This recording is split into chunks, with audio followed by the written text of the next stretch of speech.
जोहार दोस्तों, वर्तमान समय के शाम के समय में मैं रुतडी गांव में वर्तमान में उपस्थित हूं और जिस तरह से यहाँ 3 दिवसीय कीर्तन के साथ साथ एक विशाल देवसभा का आयोजन किया गया है, उसी को देखने हम लोग आए हैं। मैं बता देना चाहता हूं, जिस तरह से श्री श्री बजरंगबली समिति रुतडी के ओर से इस विशाल देवसभा व संकीर्तन का आयोजन किया है, आसपास में ऐसा देखने को नहीं मिलते हैं। मैं आप लोगों को बता देना चाहता हूं, पहले ये देखिए हनुमान जी की मूर्ति और ये बाहर का दृश्य है। दोस्तों, मैं सबसे पहले श्री श्री बजरंगबली समिति रुतडी को बहुत धन्यवाद देना चाहता हूं, जो इस तरह के प्रोग्राम करते हैं। और ये जो लिस्ट देख रहे हैं, ये मूर्तिदाता का सूची है, जो 76 जो मूर्तिदाता का यहाँ नाम दिया गया है। यहाँ आसपास के सभी रुतडी, जाम्बोनी, टियासारा, पत्थर साहब, गोनकाटी, खोकरो, रुतडी सब कोई मिलजुल के ये प्रोग्राम को सफल बना रहे हैं। तो ये दोस्तों बाहर का सीन है, बेहतरीन नज़ारा। अंदर का सीन भी आप लोग को दिखाएंगे। शाम के टाइम है, यहाँ देखिए दुकान भी सजने लग गया है। हर एक माल 10 रुपया, जो पोस्टर भी लग गया है। बाहर का दृश्य दिखाते हैं, वहाँ भी कुछ दुकान लगा हुआ है। बैलून के साथ साथ बच्चों का जो खेलने का सामान है वो भी लगा हुआ है। अभी मैं बता देना चाहता हूँ, शाम के टाइम आज तीसरा दिन है, यानी कि 3 दिवसीय कीर्तन हरिनाम संकीर्तन के साथ साथ जो विशाल देवसभा का आयोजन किया गया है, उसमें आज लास्ट दिन यानी कि आखिरी दिन है। और देखता हूँ ये जो एंट्रेंस गेट है, इसमें अभी प्रवेश करने जा रहा हूँ। देखिए बेहतरीन डेकोरेशन के साथ इस 3 दिवसीय कीर्तन जो बजरंगबली समिति रुतडी किए हैं, उसके साथ देवसभा, ये अंदर का दृश्य अभी आप लोग को दिखाने जा रहा हूँ। डेकोरेशन बहुत ही बढ़िया, देखना होगा अंदर में क्या कुछ है। मैं बता देना चाहता हूँ, आसपास के क्षेत्र में इस तरह का प्रोग्राम बहुत कम देखने को मिलता है। और इस प्रोग्राम में जिस तरह से एक भक्ति की भावना उपस्थित होती है, वो सबके दिल में अभी बस चुका है, भक्तिमय हो चुका है रुतडी गांव। ये देखिए एक बेहतरीन डेकोरेशन यहाँ दिखाया गया है जलपरी के रूप में। और ये पानी का फुहारा जो है मूर्ति को भिगो रही है, जो बेहतरीन नज़ारा कहा जाएगा। और इस तरह से आगे बढ़ते हुए यहाँ देखिए आलोक बाबा जी बैठे हुए हैं।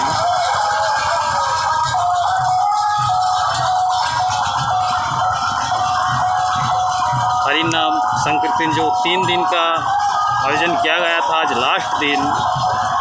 लास्ट दिन है। इसको भी दर्शाएंगे, बाद में दर्शाएंगे। पहले एक साइड से हम लोग जाते हैं। आलोक बाबा जी उपस्थित हुए हैं।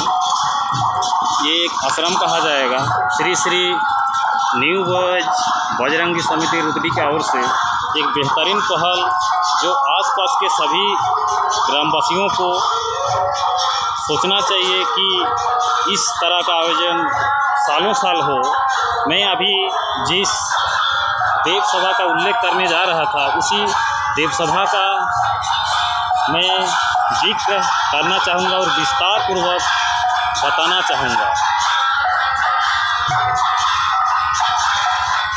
ये श्रवण कुमार एवं माता पिता डोला पर भ्रमण करते हुए मैं बता देना चाहता हूँ, बेहतरीन रूप से रामायण पर लिया गया ये देवसभा है, जो श्रवण कुमार अपने अंधे माता पिता को, जिसको हम लोग लोकल भाषा में झवा बोलते हैं, उसको दोनों को बैठा के ये तीर्थ यात्रा में निकले थे। और मैं बता देना चाहता हूँ, बेहतरीन रूप से ये रामायण से लिया गया है।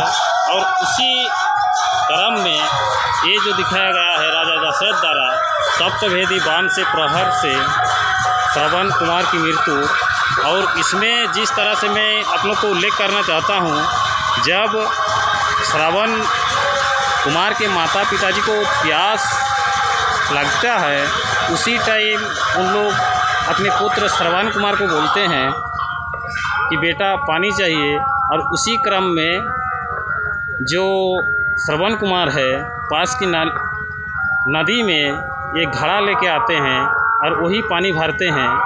और उसी घड़ा की जो गड़गड़ आवाज़ से राजा दशरथ जो तीर से प्रहार करते हैं और उनकी मृत्यु हो जाती है।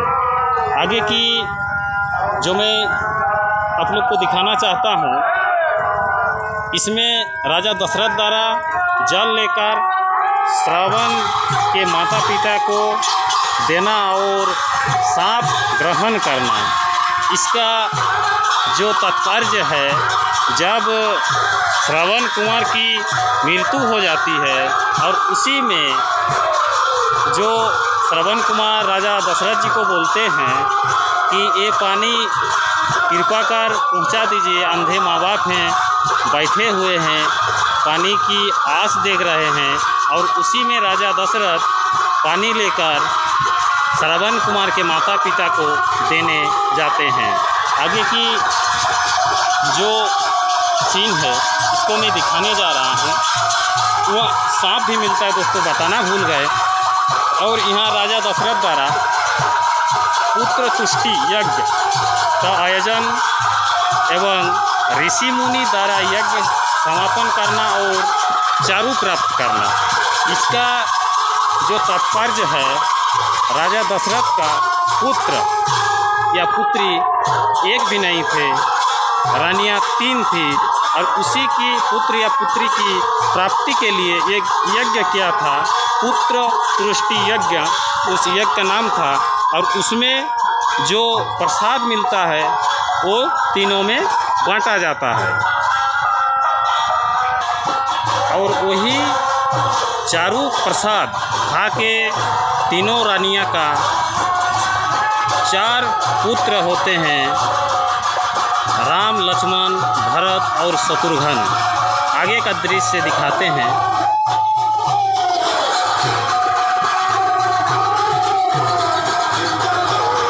जो बेहतरीन रामायण, संपूर्ण रामायण को दर्शाया है।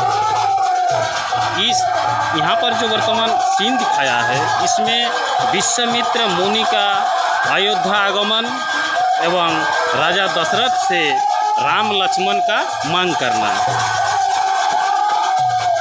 ये देख रहे हैं विश्वामित्र है जो अयोध्या आए और उसमें राम लक्ष्मण का मांग कर रहे हैं राजा दशरथ से। यहाँ का जो सीन दर्शाया गया है, श्री राम लक्ष्मण विश्वामित्र मुनि के साथ प्रस्थान एवं अहिल्या उद्धार। अहिल्या उद्धार एक बेहतरीन जो श्री राम के द्वारा किया गया था।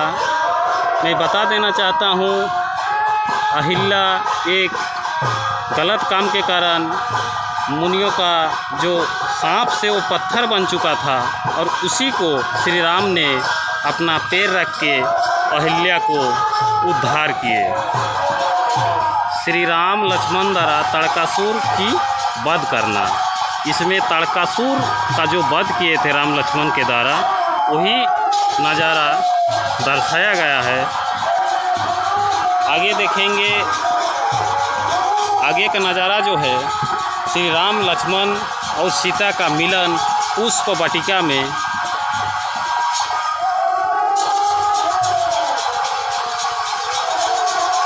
आगे का नज़ारा में ऐसे ही कुछ श्री राम द्वारा शिव धनुष भंग एवं सीता के साथ विवाह की तैयारी।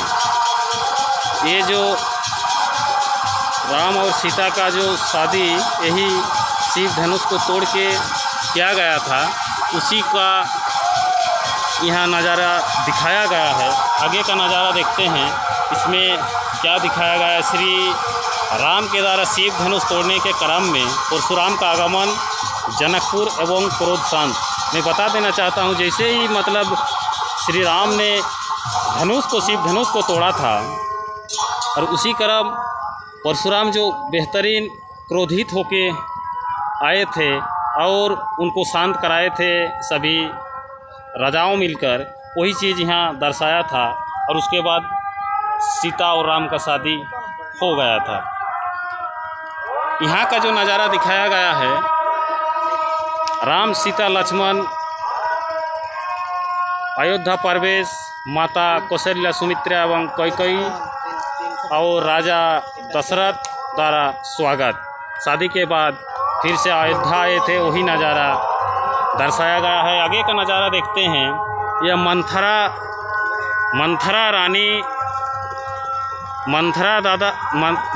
रानी कैकेयी को कुमति का पाठ पढ़ाना एवं भारत को राजा बनाना, वही चीज़ यहाँ दर्शाया गया है।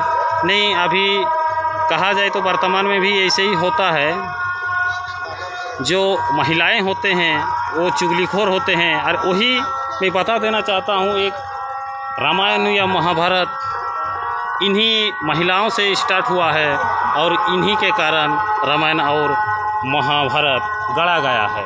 इसके बाद मैं बता देना चाहता हूँ, प्रभु श्री राम लक्ष्मण एवं माता सीता की वन की और आगमन एवं निषादराज मुँह से भेंट, जिस तरह से जा रहे थे वन में राम सीता और लक्ष्मण, उस टाइम नदी को पार करने में एक केवट का ज़रूरत उन लोग को पड़ा था, वही केवट को दर्शाया गया है। मैं बता देना चाहता हूँ, श्री राम का केवट बहुत ही, जिसको बोलेंगे बेहतरीन मित्र में से एक था। जब श्री राम रावण को मार के अयोध्या आए थे, उसी समय श्री राम ने केवट को भी बुलाया था, जो एक बहुत ही नीच जाति का माना जाता है, लेकिन श्री राम ने माने नहीं और उस केवट को भी बुलाए थे। उसके बाद मैं बता देना चाहता हूँ, जो अगला दृश्य है, इसमें वनवासी श्री राम से भारत का पादुका लाना एवं राज सिंहासन पर पादुका रखना।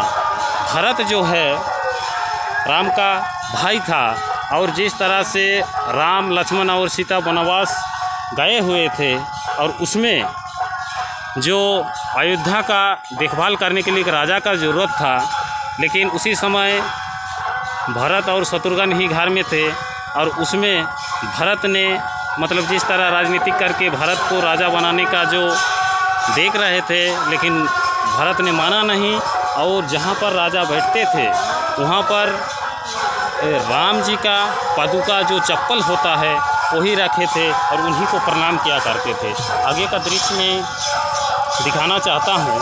ये दृश्य है श्री राम लक्ष्मण सीता भरतराज मुनि से विदा लेकर चित्रकूट पर्वत पर गमन। यहीं पर चित्रकूट पर्वत पर गमन किए थे भरतराज मुनि से भेंट करके श्री राम लक्ष्मण और सीता जी। आगे का दृश्य में दिखाना चाहता हूँ। माता सीता राम लक्ष्मण चित्रकूट पर्वत में वास एवं भरत शत्रुघ्न द्वारा पिता का मृत्यु संवाद देना।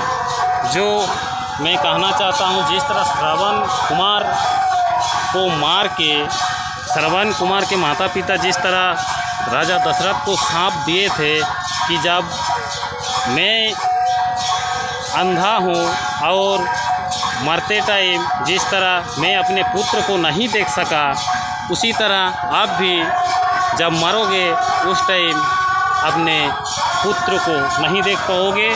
वही चीज़ राजा दशरथ के साथ भी घट गया और वही चीज़ यहाँ पर दर्शाया गया है। आगे का दृश्य को मैं दिखाना चाहूँगा। जिस तरह से राक्षसी शूर्पणखा से माता सीता और राम का भेंट, ये जिस तरह से वनवास में रहते